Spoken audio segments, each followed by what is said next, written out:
Hello बच्चों, इस video में हम लोग ताप के विभिन्न पैमानों में क्या संबंध होता है ये समझेंगे। देखिए, ताप को मापने के तीन पैमाने हैं। तीन पैमानों में हम ताप को मापते हैं। एक पैमाना है डिग्री सेल्सियस। पहला पैमाना क्या है? Degree Celsius. दूसरा है डिग्री फ़ारेनहाइट। ये दूसरा पैमाना क्या हो जाएगा?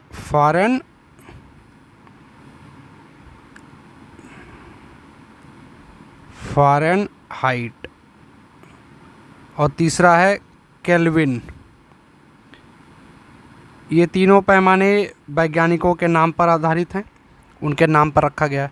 तो डिग्री सेल्सियस ये सा है। डिग्री सेल्सियस कैसे लिखते हैं? एक ऐसे तरह से डिग्री सेल्सियस लिखा जाएगा।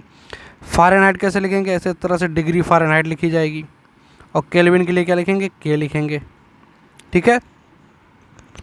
अब तीनों में क्या संबंध होता है? किसी भी ताप को एक पैमाने से दूसरे पैमाने में हम कैसे बदलेंगे? तो इसके लिए दो सूत्र हमें याद रखने पड़ेंगे।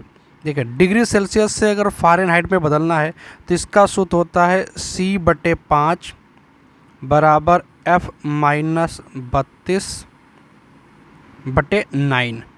इस सूत्र की सहायता से हम सेल्सियस से फ़ारेनहाइट में या फ़ारेनहाइट से सेल्सियस में बदल सकते हैं। इस सूत्र को एक और दूसरे रूप में भी याद कर सकते हैं। दूसरा रूप क्या है? F बराबर C गुणे 1.8 + 32 इस फार्मूले से भी बदल सकते हैं। दोनों फार्मूला एक ही है, बस रूप बदला हुआ है। तो डिग्री सेल्सियस से फ़ारेनहाइट या फ़ारेनहाइट से डिग्री सेल्सियस में बदलने के लिए हम इन सूत्रों का प्रयोग कर सकते हैं। चलिए, अब अगर डिग्री सेल्सियस से केल्विन में बदलना है किसी भी ताप को तो हम कैसे बदलेंगे? तो ये बहुत आसान होता है। अगर डिग्री सेल्सियस से केल्विन में बदलना है तो हम लोग क्या करते हैं? डिग्री सेल्सियस में 273 जोड़ देते हैं। क्या करते हैं? 273 जोड़ देते हैं। तो के बराबर हो जाएगा C + 273।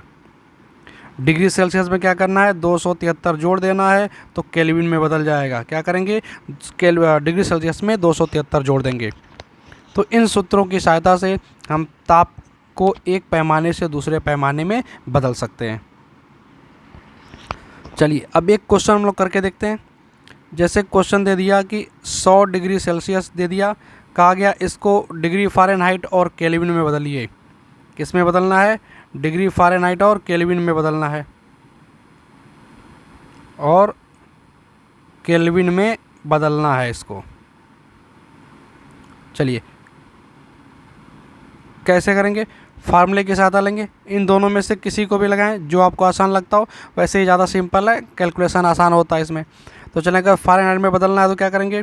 डिग्री सेल्सियस 100 है, इसमें 1.8 से गुणा कर देंगे और क्या जोड़ देंगे? 32 जोड़ देंगे। तो क्या जाएगा? फ़ारेनहाइट में आ जाएगा। 100 गुणे 1.8 हो जाएगा 180 और प्लस 32 जोड़ देंगे, कितना हो जाएगा? 212। तो 212 डिग्री फ़ारेनहाइट क्या हो जाएगा? 212 डिग्री फ़ारेनहाइट, यानी 100 डिग्री सेल्सियस बराबर हो गया 212 डिग्री फ़ारेनहाइट हो जाएगा। ऐसे ही अगर इसको केल्विन में बदलना है 100 डिग्री सेल्सियस को, तो केल्विन के लिए क्या करेंगे? 100 डिग्री सेल्सियस में 273 जोड़ देंगे तो कितना हो जाएगा? 373 हो जाएगा। इसका मतलब 100 डिग्री सेल्सियस बराबर हो गया 373 केल्विन।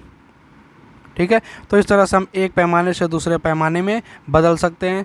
तो बहुत ही सिंपल टॉपिक था, बहुत छोटा टॉपिक था जो आसानी से आप कर सकते हैं। बस 2 से 3 सूत्र में याद होना चाहिए।